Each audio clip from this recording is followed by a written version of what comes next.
Welcome students, कैसे हैं सभी। आपका अपने चैनल क्विक साइंस में बहुत बहुत वेलकम है। जैसा कि हम सीटेट साइंस पेपर 2 की तैयारी कर रहे हैं, जिसमें हम पेपर सॉल्यूशन सीरीज़ देख रहे हैं 2021 की, और उसी में आज हमारी 36 क्लास होने वाली है, जिसमें हम क्वेश्चन देखेंगे 5 जनवरी 2022 के, जो पेडागोजी के 10 क्वेश्चन पूछे गए। अगर किसी भी स्टूडेंट ने ये सीरीज़ स्टार्टिंग से नहीं देखी है, क्योंकि बहुत से स्टूडेंट ये बोलते हैं मैसेज में कि मैम कंटेंट के भी करा दीजिए 2021 के, तो बच्चा कंटेंट के पहले हो चुके हैं। जब आप आई बटन में एक प्लेलिस्ट का लिंक आ रहा होगा, जैसे ही उस पर क्लिक करेंगे तो आप इसकी क्लास 1 पर पहुंच जाएंगे। क्लास 1 का मतलब पहले हमने कंटेंट के क्वेश्चन सॉल्व किए थे सारे अलग अलग डेट्स के, और अब हम पेडागोजी के क्वेश्चन सॉल्व कर रहे हैं, तो कंटेंट के क्वेश्चन पहले ही करा दिए हैं। आप ये स्टार्टिंग से पूरी प्लेलिस्ट देखिएगा तो आपको सब कुछ अच्छे से मिल जाएगा। 2-3 दिन से क्लास नहीं हो रही क्योंकि तबीयत जो है फिर से ख़राब हो गई थी, फीवर आ रहा है। आज थोड़ा बेटर है, तो मैंने सोचा क्यों ना आज एकदम से क्लास अपलोड कर दी जाए। आप परेशान ना हो, जितनी चिंता आपको है एग्ज़ाम की, उससे ज़्यादा मुझे है। तो मैं पूरी कोशिश करूँगी कि चीज़ें जल्दी से जल्दी हो जाएँ। तबीयत अब ख़राब हो जाती है तो फिर उसमें हम कुछ कर नहीं सकता टीचर भी, बट आज बेटर है, तो आज ये आपके लिए क्लास है, सब कुछ कराया जाएगा। परेशान ना हो, मैम पर भरोसा रखें। तो चलिए शुरू करते हैं क्लास और देखते हैं पहला क्वेश्चन, जो आपका 5 जैन 2022 में पूछा गया था। A class 7 teacher asked the following question to her student in the class. What would happen if you do not get water for a week? The question is best suited to। एक कक्षा 7 की जो है वो अध्यापिका है, छात्रों से प्रश्न पूछती है, क्या होगा अगर आपको एक सप्ताह के लिए जल नहीं मिले तो। यह प्रश्न अति उपयुक्त है, किसके लिए, ये हमको बताना है। अब देखिए, आप एज अ टीचर हो, आप क्लास में एक क्वेश्चन पूछ रहे हो कि अगर आपको एक सप्ताह तक के लिए पानी ना मिले तो क्या होगा।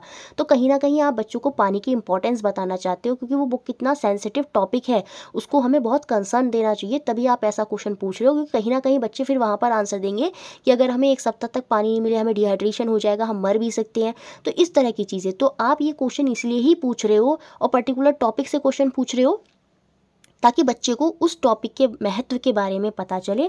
तो पहला ऑप्शन यहाँ पर क्या है, sensitise the learner on judicial use of water. बिल्कुल ये क्वेश्चन ही ऐसा है, इसमें अधिगमकर्ताओं को जल के विवेकपूर्ण प्रयोग पर संवेदनशील बनाने के लिए, क्योंकि बच्चे पानी का वेस्ट करते हैं, तो कहीं ना कहीं टीचर ऐसा क्वेश्चन पूछ रही है ताकि बच्चों को पता चले जल कितना उपयोगी है, इसकी महत्वता क्या है, ये कितना सेंसिटिव टॉपिक है। ठीक है, तो ये हो सकता है हमारा ऑप्शन। अधिगमकर्ताओं में कल्पना जो प्रमोट इमेजिनेशन इन लर्नर। देखिए, यहाँ पर इमेजिनेशन वो प्रमोट नहीं कर रही है। इमेजिनेशन तब होता जब यहाँ पर क्वेश्चन में पूछता कि टीचर कौन सा स्किल, कौन सा कौशल बच्चों के अंदर डेवलप करना चाहती है, तब हम सोच सकते थे। लेकिन यहाँ पर पर्टिकुलर एक टॉपिक पूछा है और अब ऑप्शन में पूछा गया कि ऐसा क्वेश्चन टीचर ने क्यों पूछा, तो यहाँ पर वो इमेजिनेशन नहीं करना चाहती प्रमोट, तो ये आंसर भी नहीं होगा। Assess student understanding on source of water, की पानी के क्या क्या स्रोत हैं उनके आकलन के लिए। देखिए, पानी के स्रोत से इसका कोई कनेक्शन नहीं है यहाँ, तो वो जल का महत्व बच्चों से देखना चाहती है, उनको बताना चाहती है। तो पानी के जो स्रोत हैं उनकी समझ का आकलन वो यहाँ पर नहीं कर रही है। छात्रों की सामान्य जागरूकता को जांचने के लिए, फोर्थ भी नहीं होगा, check the general awareness of student. Basically वो ये इसलिए क्वेश्चन पूछा है to sensitise the learner on judicial use of water. जो बच्चे हैं, जो लर्नर हैं, अधिगम करता है, उनको जल के विवेकपूर्ण प्रयोग पर संवेदनशील बनाने के लिए वो ऐसा क्वेश्चन पूछ रहे कि अगर आपको एक हफ्ता तक जल ना मिले तो क्या होगा। तो ऑप्शन 1 हो जाएगा यहाँ पर। बहुत सोच समझ से आपको जो है चीज़ों के आंसर देने। नेक्स्ट क्वेश्चन सेकंड जो एग्जाम में बना, read the following statement about law in science and choose the incorrect option. कथनों को पढ़ना है और गलत जो विकल्प है उसका चयन करना है विज्ञान के नियम के संदर्भ में। अब देखिए, दो चीज़ें हमने अभी तक पीछे पढ़ी हैं। लॉ अभी हमारा पहली बार आया, अभी तक हम पढ़ रहे थे साइंटिफिक थ्योरीज, और अब बात हो रही है लॉ की। तो थोड़ा सा डिफरेंस जो है वो प्लीज़ समझ लीजिएगा, क्योंकि बहुत इंपॉर्टेंट है।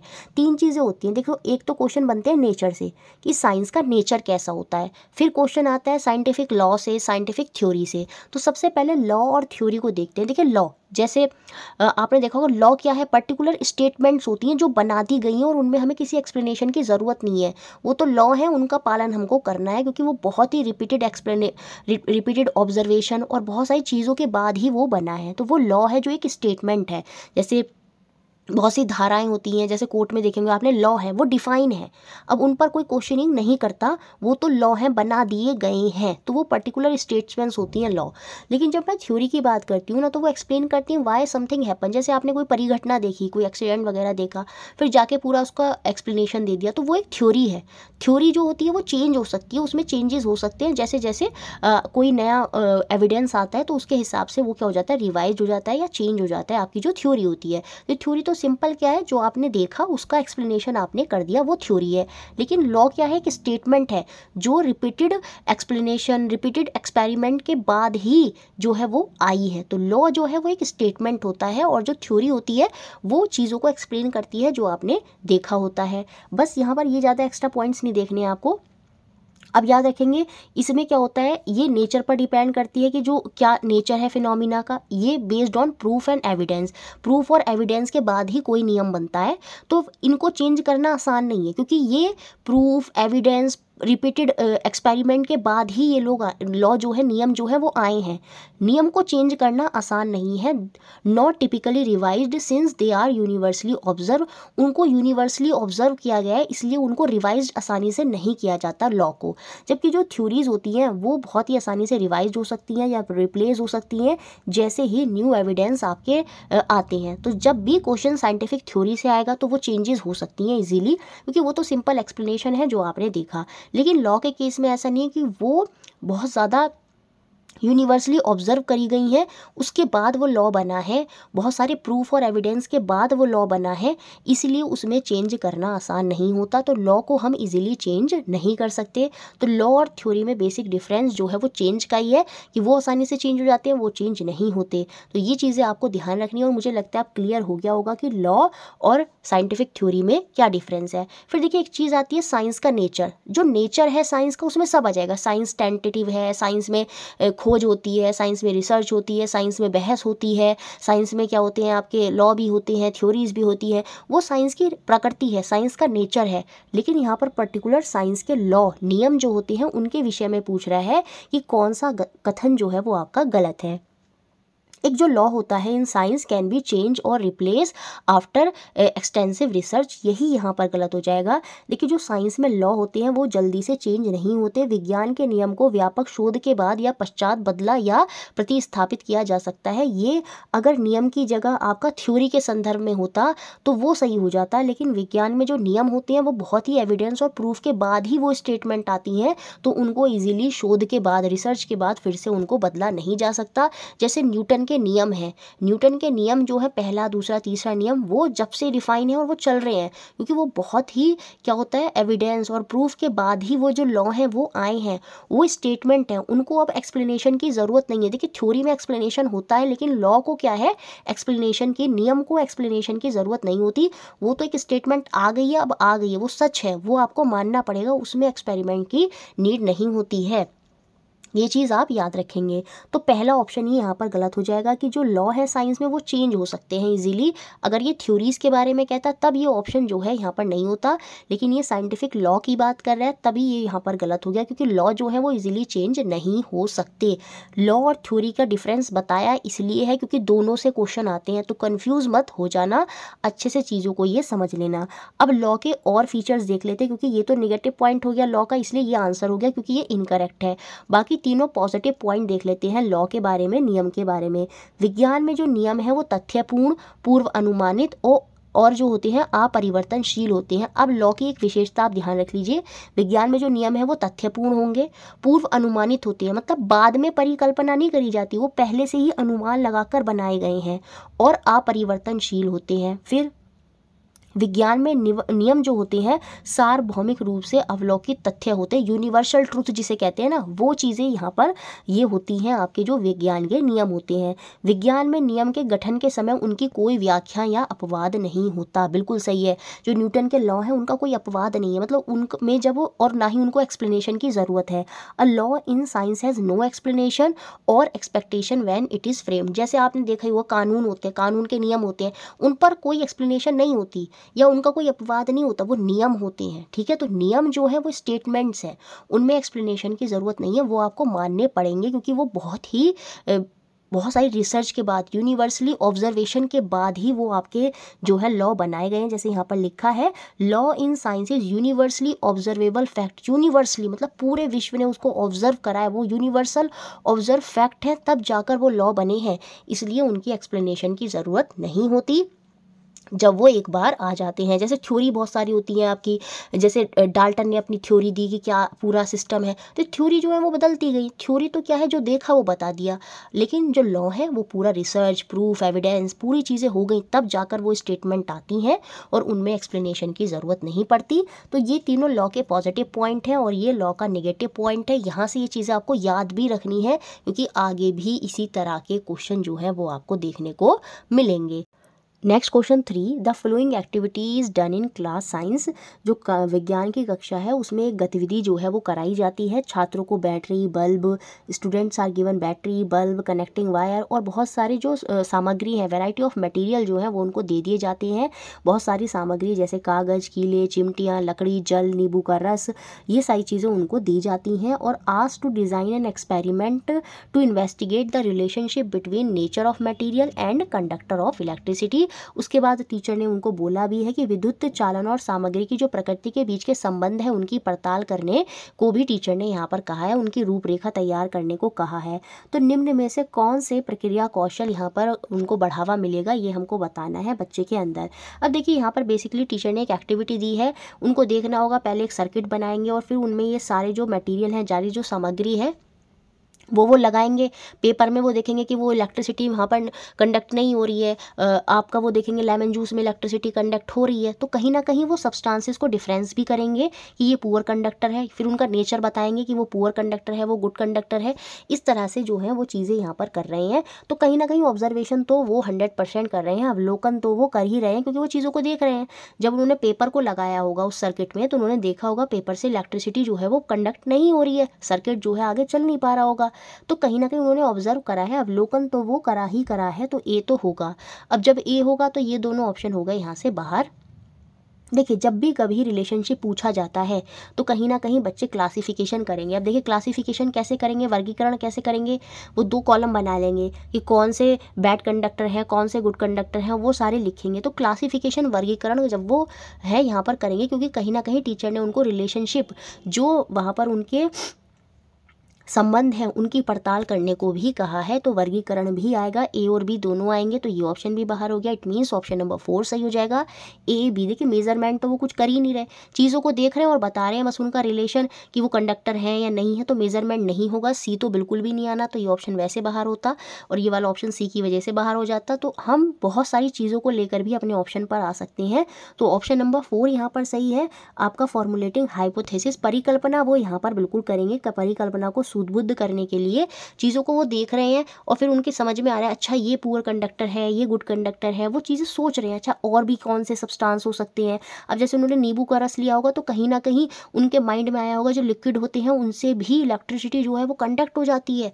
ठीक है, तो इस तरह की परिकल्पना, ऐसी ऐसी चीज़ें उनके मन में आए तो वो चीज़ भी वहाँ पर टीचर कर रही है। तो यहाँ पर जो विकसित हो रहा है बच्चे के अंदर अवलोकन, वर्गीकरण और परिकल्पना को सुदबुद्ध करने के लिए ये ऐसी गतिविधि जो है वो टीचर ने यहाँ पर बच्चों से कराई है।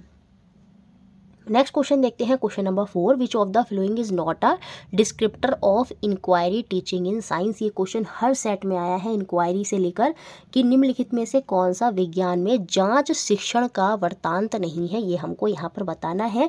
यहाँ पर जो नेगेटिव पॉइंट है आपका इंक्वायरी टीचिंग में वो हमको बताना है। जांच पड़ताल, जहाँ पर बच्चे जांच पड़ताल करते हैं, जांच पड़ताल में बच्चे क्या होते हैं, मेन होते हैं, वो चीज़ों को खुद करते हैं, वहाँ पर वो खोजी बनते हैं, चीज़ों को देखते हैं, समझते हैं और वो ही आपकी जांच पड़ताल होती है जब हम साइंस में करते हैं। Teacher encourage children to investigate their own ideas. बिल्कुल शिक्षक छात्रों को उनके विचारों के अन्वेषण के लिए प्रोत्साहित करेगा। जो भी मन में उनके विचार आ रहे हैं टीचर बोलेगा चलो इनको इम्प्लीमेंट करो। ये बिल्कुल जांच पड़ताल में उनकी एक अच्छी पॉजिटिव पॉइंट होगा। और हमको यहाँ पर निगेटिव पॉइंट बताना है तो ये तो आंसर नहीं होगा। Teacher encourage children to challenge each other conceptualisation. जो उनके आपसी, शिक्षक क्या कर रहा है, छात्रों को एक दूसरे के संप्रत्ययीकरण को चुनौती देने के लिए प्रोत्साहित करेगा। जैसे एक बच्चा कुछ और बोल रहा है, एक बच्चा कुछ और बोल रहा है, तो टीचर कह रहा है आप दोनों अच्छा अब इन चीज़ों को करके देखो। तो वो चीज़ भी कहीं ना कहीं जाँच पड़ताल में होती है, तो ये भी पॉजिटिव पॉइंट है। Teacher insist on developing conclusion based on evidence. बिल्कुल, जो उन्होंने एविडेंस तथ्य इकट्ठे करे हैं, शिक्षक सबूतों और साक्ष्यों के आधार पर निष्कर्ष के विकास पर बल देगा। यही तो साइंस में होता है, जो भी सबूत तथ्य होते हैं उनके बेसिस पर ही हम किसी ना किसी निष्कर्ष पर आते हैं, तभी तो चीज़ें आगे एक्सप्लेन होती हैं साइंस में। तो ये चीज़ें बच्चों के अंदर वो सिखाएगा और कहीं ना कहीं ये जांच शिक्षण के अंदर आ जाएगा कि भाई जो भी आपके साक्ष्य सबूत हैं उनके आधार पर आप निष्कर्ष निकालना सीखो। इस चीज़ पर वो फोकस करेगा, तो कहीं ना कहीं जो इंक्वायरी साइंस है वो वहाँ पर प्रमोट होगी। तो जो थर्ड ऑप्शन है वो भी पॉजिटिव है। बाकी teacher provide the step for conducting an experiment, ये बिल्कुल नहीं होगा। देखिए जांच पड़ताल क्या होगी, बच्चे खुद से करेंगे। अब टीचर ने वहाँ पर स्टेप बता दिए किसी चीज़ को करने के लिए, तो वो जांच पड़ताल रह ही नहीं गई, वो तो सीधे उस पर आंसर पे आ जाएंगे। शिक्षक एक प्रयोग के संचालन के लिए चरणों को प्रदान कर रहा है कि बच्चों ऐसे ऐसे कर दो, तो वो वहाँ पर बच्चों के अंदर खोजी सोच विकसित नहीं करेगा। और जब तक बच्चों के अंदर खुद से खोजने की, खुद से रिसर्च करने की चीज़ नहीं आएगी, तो जांच पड़ताल शिक्षण का कोई महत्व नहीं होगा विज्ञान में। तो इसलिए ये ऑप्शन, जो ऑप्शन नंबर 4 है, वो यहाँ से बाहर होगा। यही यहाँ पर नेगेटिव पॉइंट है कि टीचर क्या कर रहा है, सिंपल खुद से जो है वो स्टेप जो है वो उनको प्रोवाइड करा रहा है कोई एक्सपेरिमेंट कराने के लिए। तो ये हो गया यहाँ पर नेगेटिव पॉइंट। नेक्स्ट क्वेश्चन देखते हैं, फिफ्थ जो आपका एग्जाम में बना। एक असर्शन है और एक रीज़न है, और अब हमको बताना है कौन सा सही है कौन सा यहाँ पर गलत है। असर्शन, जो यहाँ पर असर्शन दिया है, अभिकथन दिया है, वो क्या दिया है, gender play an important role in achievement in science. बिल्कुल नेगेटिव है। जेंडर को इक्वल माना गया है, विज्ञान में उपलब्धि में जेंडर महत्वपूर्ण भूमिका निभाता है। नहीं, ऐसा थोड़ी होता कि लड़के होंगे क्लास में या लड़कियां होंगी तो कुछ साइंस में अलग हो जाएगा, नहीं। तो ये अभिकथन यहाँ पर गलत है। ए गलत है, तो इसका मतलब ये दोनों ऑप्शन तो हो गए बाहर। अब ये दोनों ऑप्शन में ही हमारा आंसर होगा। अब इसके पीछे रीज़न क्या दिया कि जेंडर एक इंपॉर्टेंट रोल प्ले करता है। The information processing strategies are different for boys and girls. लड़के लड़कियों के लिए सूचना संसाधन जो रणनीतियाँ होती हैं वो भिन्न होती हैं, इसलिए हम क्या करते हैं, जेंडर का रोल प्ले कराते हैं।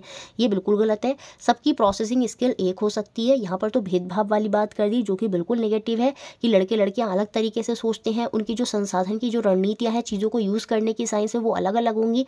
नहीं, ऐसा नहीं होगा, जेंडर बेस पर हम नहीं जाएंगे। तो दोनों के दोनों ही यहाँ पर गलत हो जाएंगे, मतलब ए और आर दोनों गलत हैं। ऑप्शन नंबर 4 यहाँ पर हमारा आंसर हो जाएगा। नेक्स्ट क्वेश्चन जो 6 एग्जाम में बना, research has indicate that children come to the class with idea about science concept which may be different from science idea। बिल्कुल ये होता है और उसको बदलना बहुत मुश्किल है। ये मैंने पीछे भी क्लासेस में पेडागोजी की आपको अच्छे से समझाया। which of the following is not a characteristics of these alternate conception। देखिए शोध में यह निर्देशित किया है, शोध ने मतलब रिसर्च ने ये बताया है कि जो छात्र होते हैं कक्षा में विज्ञान की संकल्पनाओं के बारे में मत विचार लेकर आते हैं, जो कि वैज्ञानिक मतों से भिन्न भी हो सकते हैं। तो निम्न में से कौन सा कथन इन वैकल्पिक संकल्पनाओं की विशेषता नहीं है, ये हमको यहाँ पर बताना है कि कौन सी यहाँ पर विशेषता नहीं है। जैसे मैंने पहले भी आपको यही एग्जाम्पल बताया था, फिर से मैं यही एग्जाम्पल बता रही हूँ। जैसे बच्चा है जो देखता है उस पर यकीन कर लेता है, और कभी कभी वो गलत चीज़ें भी देख लेता है, पर वो उनको पूरा प्रॉपर मान लेता है, वो अपने मन में बैठा लेता है उनको। तो इस तरह की जो संकल्पनाएं होती हैं वो विज्ञान में बच्चा लेकर आता है, और उन्हें टीचरों को प्रमोट करना चाहिए और ऐसी एक्टिविटी करानी चाहिए जो उनकी संकल्पना गलत है वो सही हो जाए। ऐसा नहीं कि बच्चों को डांट दिया, नहीं तुम गलत बता रहे हो, ऐसे नहीं होता है, ऐसे होता है, नहीं, पूरा प्रॉपर बच्चे को वहाँ तक लेकर जाना चाहिए कि जो ताकि उसकी जो गलत अवधारणा है वो सही हो जाए, क्योंकि वो सही होनी बहुत मुश्किल होती है और उसको एक प्रॉपर स्टेप से ही, प्रॉपर क्रियाओं के द्वारा ही टीचर उसको ठीक कर सकता है। अब जैसे बच्चा बचपन में यही सोचता है कि पानी में जाएंगे तो डूब जाएंगे, थोड़ा गहरा पानी होगा तो पानी में डूब जाएंगे, लेकिन बाद में उसको जो है बताया जाता है ये कॉन्सेप्ट भी कि स्विमिंग का कॉन्सेप्ट होता है कि नहीं स्विमिंग करने से नहीं डूबते, लेकिन बच्चा नहीं मानेगा, स्विमिंग से डरेगा, नहीं नहीं मैं नहीं जा रहा, मैं डूब जाऊंगा। लेकिन टीचर उसको वहाँ पर फिर बताएगा कि नहीं ऐसा नहीं है, देखो मैं करके दिखाता हूँ। फिर बच्चे के मन में आएगा अच्छा ऐसे भी हो सकता है, ज़रूरी नहीं है कि हम पानी में डूबेंगे ही हर बार, नीचे से बुआंट फोर्स, ये आर्किमिडीज का प्रिंसिपल काम करेगा। कभी कभी बच्चा ये भी सोच लेगा जहाज जो है वो तो डूब ही जाता होगा पानी में, है ना। तो बच्चे मतलब कुछ अलग ही ऑब्जर्व कर लेते हैं कभी कभी, और उनको बदलना बहुत मुश्किल होता है। तो उसी को बता रहा है कि यहाँ पर कौन सी उसकी विशेषता नहीं है, यह स्थिर और अचल है। बिल्कुल ये बच्चों के माइंड में स्टेबल हो जाती है और उसको चेंज करना इतना आसान नहीं होता। और यहाँ पर सेकंड पॉइंट में बोल रहा है कि they are easy to change, उनको सरलता से परिवर्तित किया जा सकता है। नहीं, जो बच्चे के मन में है आप उसको एकदम से नहीं बदल सकते, आपको पूरा उसको समझाना होगा, पूरा करके दिखाना होगा, तब जाकर वो चेंज होता है। तो ये सरलता से परिवर्तित नहीं होते, यहाँ पर बच्चों के साथ टीचर को बहुत मशक्क़त करनी पड़ती है, तब जाकर ये जो बच्चे की संकल्पनाएं होती हैं, ये जो आइडियाज़ होते हैं वो जाकर चेंज होते हैं, ये जो उनके ऑल्टरनेट कॉन्सेप्ट होते हैं तब जाकर ये बदलते हैं। तो यही यहाँ पर कैरेक्टरिस्टिक नहीं होगी, they are easy to change. बाकी देख लेते हैं तीसरे ऑप्शन में क्या कह रहा है, they are influenced by observable phenomena. बिल्कुल, जो वो देखते हैं, ये अवलोकित की जा रही परिघटनाओं से प्रभावित होते हैं। जो वो देखते हैं वो मान लेते हैं, लेकिन जरूरी थोड़ी है जो उन्होंने देखा वो 100% सही ही हो, वो चीज़ है यहाँ पर। ठीक है, तो ये भी क्या है, आपका पॉजिटिव पॉइंट है। They tend to follow similar pattern of the development, ये विकास के समान प्रतिमानों का अनुसरण करने की और अभिमुख होते हैं। बिल्कुल, इस तरह के विचार आना ये पॉजिटिव है, कोई नेगेटिव थोड़ी है, ये कहीं ना कहीं अच्छे होते हैं। ये विकास के समान प्रतिमानों का अनुसरण करने की ओर अभिमुख करते हैं, बिल्कुल ये विकास के समान प्रतिमानों की ओर लेकर जाते हैं, तो ये यहाँ पर नेगेटिव नहीं होगा। वे सरलता से परिवर्तित हो सकते हैं, ये मैंने पीछे भी समझाया था आपको, तो इसलिए सेकेंड ऑप्शन ही जो है वो यहाँ पर हमारा आंसर हो जाएगा। नेक्स्ट क्वेश्चन देखते हैं, 7th जो एग्जाम में बना। और देखिए, इस क्वेश्चन को देखने से पहले ये समझना होगा कि पिछली बार क्वेश्चंस जो बने साइंस में, हिंदी में ऑप्शन कुछ और, इंग्लिश में कुछ ऑप्शन और। अब बच्चे बेचारे ऑब्जेक्शन कर नहीं पाए, अब हर बच्चे का ऑब्जेक्शन नहीं करा बच्चे ने, क्योंकि कितने सेट्स थे, तो कुछ चीज़ें रह गई ऐसी जहाँ पर बच्चों ने ज़्यादा ऑब्जेक्शन कर दिए होंगे, वहाँ पर इन्होंने चेंज कर दिया। और इस चीज़ पर मुझे लगता है बड़े टीचरों को आवाज़ उठानी चाहिए कि इस बार सीटेट में ऐसा ना हो। हिंदी और इंग्लिश के ऑप्शन में बहुत वेरिएशन था जो नहीं होना चाहिए, जिससे बच्चों को बहुत परेशानी आई, जैसा इस क्वेश्चन में हुआ। इन्होंने इस क्वेश्चन में इसको नेगलेक्ट कर दिया था, मतलब इसमें या तो कॉमन नंबर दे दिए होंगे या इसको हटा दिया होगा। क्यों? क्योंकि इसमें ऑप्शंस अलग थे, हिंदी में ऑप्शन कुछ और है, इंग्लिश में ऑप्शन कुछ और है, और आंसर जो है वो भैया हिंदी के ऑप्शन से बन रहा था, इंग्लिश के ऑप्शन से नहीं बन रहा था। पर ये भी आप माइंड में याद रखेंगे, सीटेट ने ये भी कह रखा है कि अगर हिंदी और इंग्लिश में गलत है तो आपको इंग्लिश वाला ही सच मानना होगा, बट ऐसी गलती देनी ही नहीं चाहिए। ठीक है, a student put red litmus paper into slaked lime solution, right the following statement in her copy, which of the following statement is correct. बहुत सिंपल क्वेश्चन है, वैसे तो ये मैंने बहुत बार कराया है आपको पेडागोजी में भी पीछे। एक छात्र बुझे चूने के घोल में लाल लिटमस पेपर डालती है और अपनी जो अभ्यास पुस्तिका है उसमें निम्नलिखित कथन लिखती है। ये सारे कथन उसने अपनी कॉपी में लिखे, तो अब हमको बताना है इनमें से कौन से कथन जो है वो अवलोकन है और कौन से कथन जो है वो उसके निष्कर्ष हैं या इन्फ्रेंस हैं। देखिए, स्लेक्ड लाइम्स का सॉल्यूशन क्या होता है, कैल्शियम हाइड्रोक्साइड का जो सॉल्यूशन होता है वही आपका स्लेक्ड लाइम का सॉल्यूशन होता है। ये कैसे फॉर्म होता है, जब कैल्शियम ऑक्साइड की हम पानी से रिएक्शन कराते हैं तब जाकर हमको स्लेक्ड लाइम का सॉल्यूशन मिलता है, कैल्शियम हाइड्रोक्साइड का सॉल्यूशन मिलता है, जिसे हम बुझा हुआ चूना भी बोलते हैं। और ये जो खाली कैल्शियम ऑक्साइड है ना, इसे क्विक लाइम भी बोलते हैं। ठीक है, याद रखिएगा ये सारे पॉइंट्स भी, ये भी इंपॉर्टेंट है, क्योंकि हो सकता है आज इनसे पेडागोजी से क्वेश्चन है, कल को इनसे कंटेंट के क्वेश्चन बन जाए, तो ये सारी चीज़ें होती हैं, सबको अच्छे से ध्यान रखना है। तो ये कैल्शियम हाइड्रोक्साइड, और जब भी हाइड्रोक्साइड OH आ जाता है तो वो बेस होता है, वो क्षारक होता है। ठीक है, तो हमको ये पता है, तो अभी मैंने बता दिया आपको कि ये क्षारक है। अब बच्चे ने क्या करा, ये जो क्षारक है स्लेक्ड लाइम, इसको रेड लिटमस पेपर में डाला और कुछ चीज़ें उसने देखी और उसने उन चीज़ों को अपनी कॉपी में लिख लिया। पहला पॉइंट उसने क्या लिखा कॉपी में, कि जो ए के बारे में लिखा, रेड लिटमस टर्न ब्लू, जो लाल लिटमस है वो नीला हो गया। सीधी सी बात है, जो बेस होते हैं, जो क्षारक होते हैं, वो लाल को नीला कर देते हैं, लेकिन अभी उसको पता नहीं है ये क्षारक है, लाल जो है वो नीला हो गया। तो ये चीज़ तो उसने ऑब्जर्व करी कि जैसे उसने उसमें क्या होगा, अपना बुझा चूना डाला तो लाल लिटमस क्या हो गया, नीला हो गया। तो ए तो 100% क्या है, अवलोकन है, ऑब्जर्वेशन है। ठीक है, ए हमारा अवलोकन हो जाएगा। फिर बी क्या है, slaked lime is basic in nature. फिर ये चीज़ वहाँ से उस निष्कर्ष निकला, क्योंकि उसको ये भी पता है कि जो लाल है नीला तभी होता है जब वो बेस होता है, क्षारक होता है।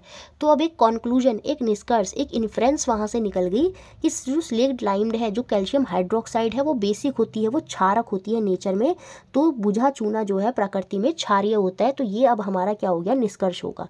ये निष्कर्ष निकल कर आ गया, हमको पता ही कि बुझा चूना क्या है, वो बेस है, तभी तो वो क्या हो रहा है, लाल से नीला हो रहा है।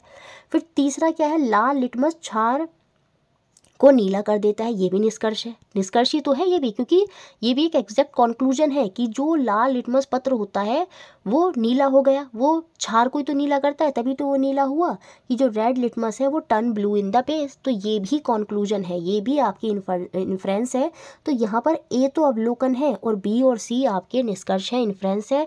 ऑप्शन नंबर सेकंड यहाँ पर सही होना चाहिए हिंदी के हिसाब से, लेकिन जब मैं इसमें देखती हूँ तो यहाँ पर गलत आ जाता है, सी की जगह यहाँ ए आना चाहिए था, इसी वजह से इस क्वेश्चन को नेगलेक्ट कर दिया गया।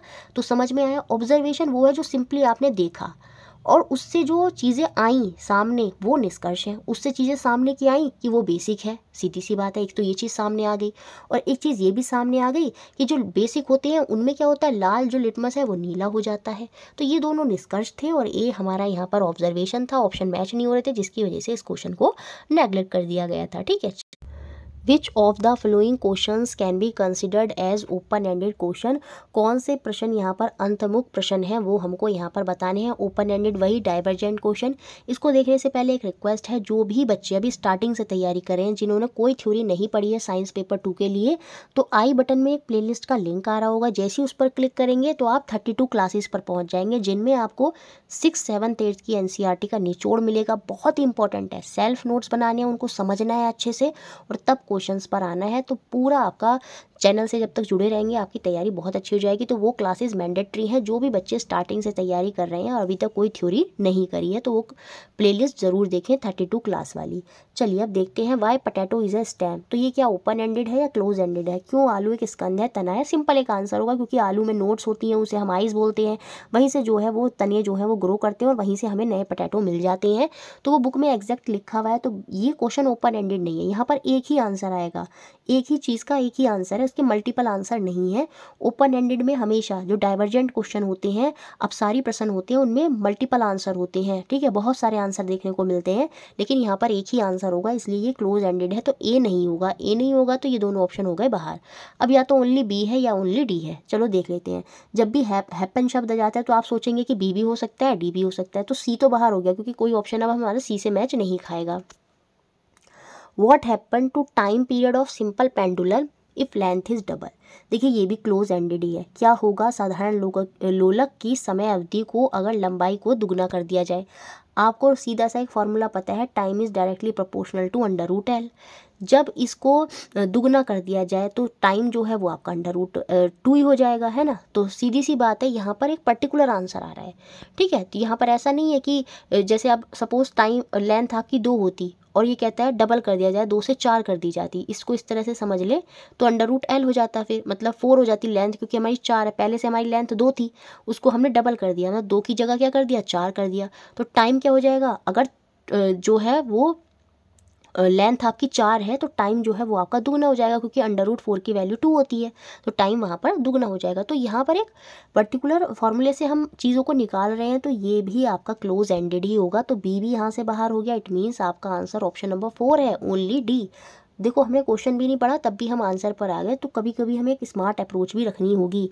What are the difference between stem of rose plant and tulsi plant? गुलाब और तुलसी के पौधे के तने में क्या भिन्नताएं हैं? क्योंकि भैया वो स्टेम से काटो तो रोज प्लांट नया बन जाता है, तुलसी के पौधे में ऐसा नहीं होता। ऐसे बहुत से डिफरेंस है, सभी बच्चे बताएंगे सेम डिफरेंस, तो ये भी आपका ओपन एंडेड क्वेश्चन नहीं है। अब 4th पॉइंट जब मैं देखती हूँ, what would happen if all the petroleum reserve on the earth are exhausted?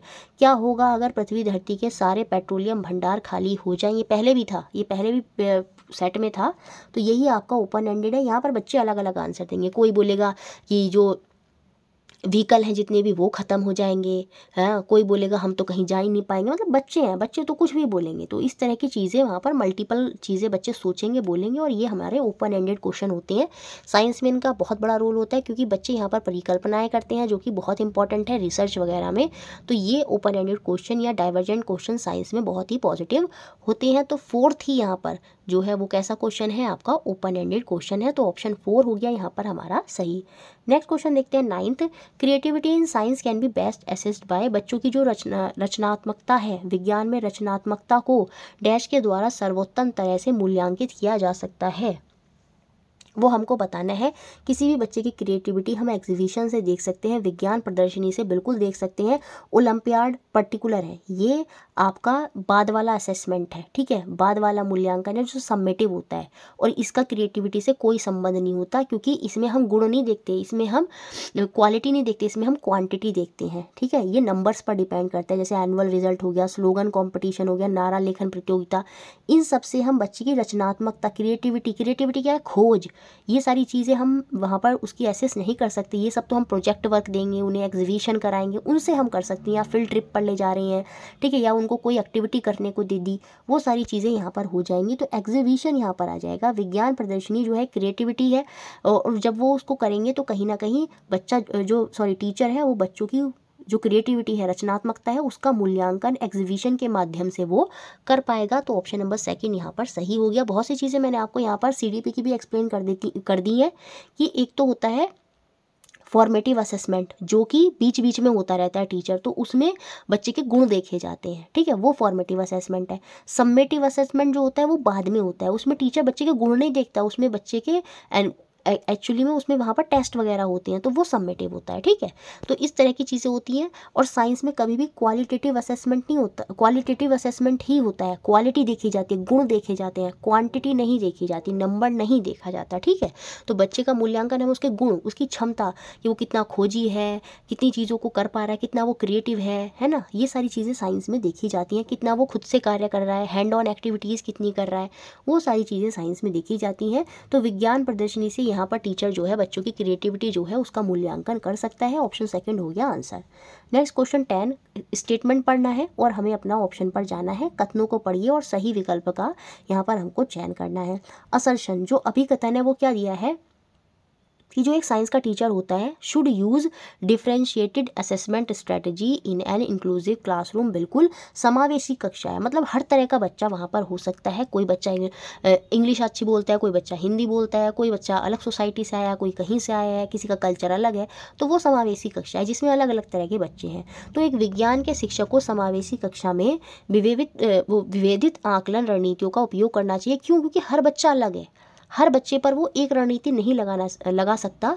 तो विभेद, अलग अलग तरह की जो स्ट्रैटेजीज है वो अलग अलग होनी चाहिए बच्चों के लिए, क्योंकि हर बच्चा अलग है, उसकी सोचने की, समझने की, चीज़ों को करने की क्षमता अलग है। तो यहाँ पर जो है विभेदित आकलन जो है वो जो है टीचर को करना चाहिए। बिल्कुल ये बात सही हो जाएगी। A science teacher use differentiated assessment strategy, ठीक है, क्योंकि कक्षा कैसी है, समावेशी कक्षा है, हर तरह का बच्चा है। तो ये क्यों करना चाहिए, यहाँ पर इसके पीछे रीज़न जो कारण है वो दिया है। Yes, it gives opportunities to all students to express their understanding of concept as per their ability। बिल्कुल हाँ, ये हमें ऐसा करना चाहिए। एक टीचर को अलग अलग मेथड जो है आकलन के, मूल्यांकन के, वो अपनाने चाहिए। क्यों? क्योंकि इससे क्या होगा, छात्रों को उनकी क्षमताओं के अनुसार अपनी संकल्पनाओं की समझ को व्याख्या करने के अवसर मिलेंगे। बिल्कुल बच्चा जैसा है उसी के हिसाब से टीचर अगर उसका मूल्यांकन कर रहा है तो बच्चा अपने आप को अच्छे से एक्सप्रेस कर पाएगा, चीज़ों को बता पाएगा। तो कारण नंबर 2 तो बिल्कुल भी नहीं होगा। नहीं, इससे क्या होगा, समानता एवं आत्मपरकता की समस्याओं में वृद्धि होगी। हमें ऐसा मूल्यांकन बिल्कुल नहीं करना चाहिए। It give rise to the issue of parity and subjectivity. नहीं, ऐसा कुछ भी नहीं होगा। तो यहाँ पर हमारा ए इज़ करेक्ट है और R1 जो है वो उसकी सही व्याख्यान कर रहा है। ए हमारा सही है और R1 जो है उसकी सही व्याख्यान कर रहा है। वीडियो अच्छा लगता है, दिल से अच्छा लगता है, रिक्वेस्ट है प्लीज़ उसको लाइक ज़रूर कर दिया करें। शेयर, सपोर्ट की सबसे ज़्यादा ज़रूरत है इस चैनल को। और मुझे पूरी स्टूडेंट है, बच्चे मैम के लिए इतना तो कर सकते। देखिए मैम आपके लिए फीवर में भी अगर वीडियो बना रही हैं तो वो यही सोचकर बना रही है क्योंकि बच्चे चैनल को सपोर्ट कर रही हैं। मैं ये नहीं कह रही नहीं कर रहे, बहुत कर रहे हैं। और सपोर्ट करना है, प्लीज़ ज़्यादा से ज़्यादा शेयर करें, चैनल को सपोर्ट करें और चैनल से बने रहें। और मैम पर भरोसा रखें, साइंस की आपकी बहुत अच्छी तैयारी एंड तक हो जाएगी।